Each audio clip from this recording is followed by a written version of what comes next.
Hello and welcome to the classes of Mastering Biology. So today's topic is transmission of electrical impulse. And this is a very important and an essential topic because it requires some level of understanding. And once the concept is clear, then you never forget it. So I want all your attention towards this topic, which is transmission of electrical impulse.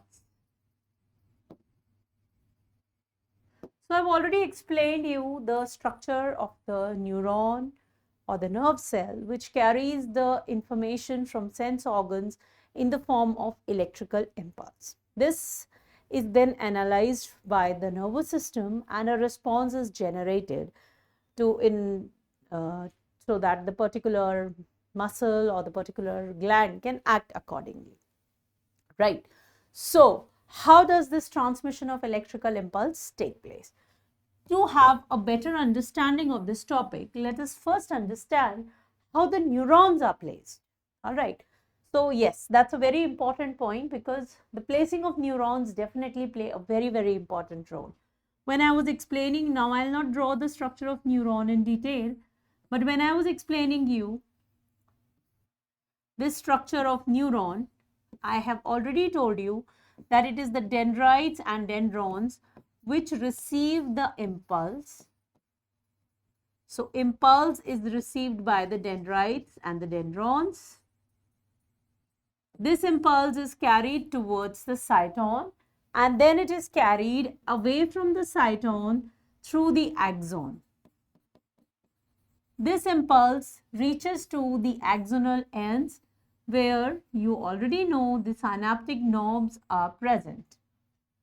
In any case, if you've missed out the video for structure of neuron, I would suggest you to please go and see that video so that you are clear about the structure of neuron and you know what is axonal ends and what are synaptic knobs. All right.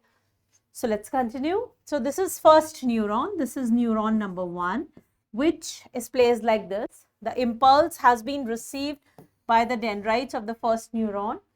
Through axon, it has been transmitted and the impulse has now reached the axon end and ultimately the synaptic knobs. Now, I've told you that the two neurons are separated from each other by a gap which is known as the synapse. That means the second neuron N2 will be placed after the first neuron with a small gap in between. Now, to keep in mind, how is this neuron placed? The dendrite of the neuron will always receive the impulse. So yes, the dendrite of the second neuron will be placed like this. That means the placing of the neuron one after the other will remain in the same order. You have some synapse here and then you have N3, which is neuron number 3. So again you have the dendrites and axon and the synaptic knobs. This is how the neurons are placed end to end, dendrites receiving the impulse first and then passing it to the axon, then the dendrites of the next neuron is going to receive. Now, what I told you about synapse was the gap present between two neurons. The gap which is present between two neurons. Now, when the electrical impulse is received by dendrite of the first neuron, it is transmitted all along the axonal length. It reaches to the axonal ends and ultimately in the synaptic knobs. So what happens here at the synaptic knobs? Here at the synaptic knobs, I told you is present the acetylcholine, the chemical which will help in the conduction of electrical impulse from first neuron to the second neuron. But how? The moment the impulse reaches here, this is known as the chemical neurotransmitter, which gets released here in the synapse, and it fills up the complete space between the two neurons. The gap between the two neurons gets filled by the neurotransmitters. So what are neurotransmitters? Neurotransmitters are the chemicals which help in the conduction of impulse from one neuron to the next neuron. All right. One of the example of this neurotransmitter is acetylcholine. Now, once the gap is filled, the impulse is then received by the dendrite of the next neuron, and you know these neurotransmitters disappear. Once the impulse is transmitted from first neuron to the second, the neurotransmitters disappear, they are destroyed. That means these neurotransmitters form or help in the unidirectional conduction of the impulse. Unidirectional conduction takes place, which means it creates a one-way valve. That means the impulse can proceed like this, but it cannot come back like this. All right.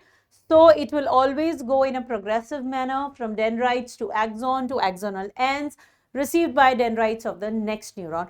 This is how the electrical conduction of the impulse takes place in our body. Now, to come up with special terms, synapse I have already explained you. Neurotransmitter I will make you write. Now, there has to be an end to it. Somewhere the neuron is going to definitely end, and that place, what it will be called as, if that particular place of the neuron ends up at a muscle, it is called as the neuromuscular junction. Let's say, now I'm drawing a little bigger synaptic knobs.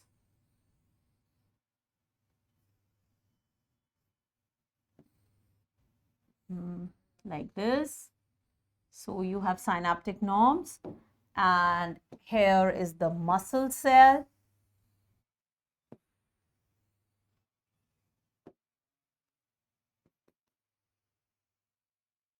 So this, suppose the finger of my palms are the dendrites, all right, are the synaptic knobs, and this is the muscle.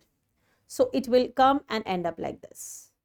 This is the way the synaptic knobs will end up on the muscles, and that's the reason I have crossed that part of the synaptic knob. This is the muscle. This is the synaptic knob,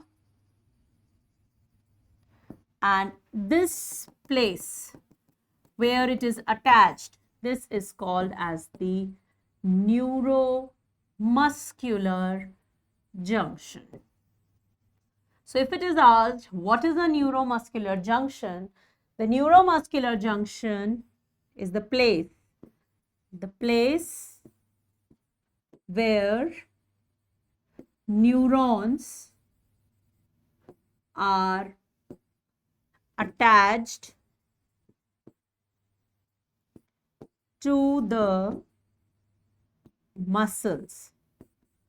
Now, which muscle? Specifically the effector muscle, which has to do some activity. So, effector muscle. All right. The place where neurons are attached to the effector muscle via the synaptic knobs.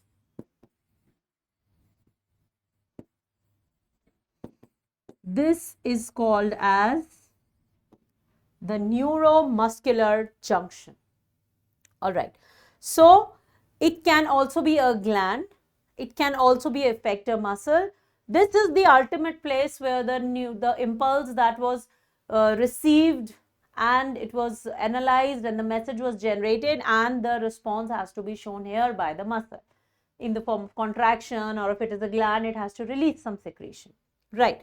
The second term that I have been constantly talking about is the neurotransmitter. The chemicals which help in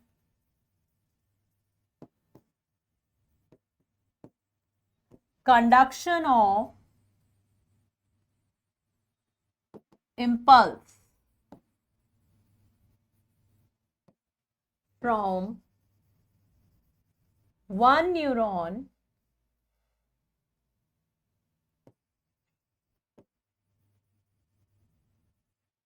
to the other. It helps in the conduction of one neuron, conduction of impulse from one neuron to the other. All right. Example of one such chemical is acetylcholine. And I've already told you that this chemical, which is a neurotransmitter, it forms a one-way valve. That is, it helps in the unidirectional conduction of impulse. And how that I have already explained you here, that how impulse is transmitted only in one direction, because the chemicals are released, they are destroyed, further impulse is to be processed forward. So again the chemicals will be released. So the number of times the impulse is going to reach the synapse, the chemicals are going to be released, and then they help in the passage of the impulse.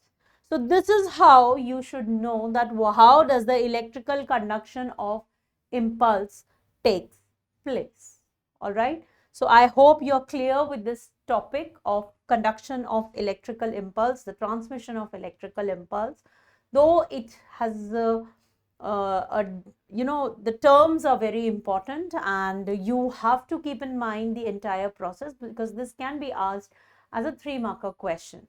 All right. Otherwise, the definition of synapse, the definition of neurotransmitters, or the term your neuromuscular junction, these can be asked in exam as a 1-marker question. All right. So this is one of the important aspect, that how the electrical conduction of impulse take place. So these are the terms, the neurotransmitters, the neuromuscular junction, and synapse I have already made you understand. Example of this neurotransmitter acetylcholine is again a very, very important one. All right. So in the next lecture, I will make you understand another topic, which is reflex action and reflex arc. So till then, keep revising and do ask your doubts in the comment box. Thank you.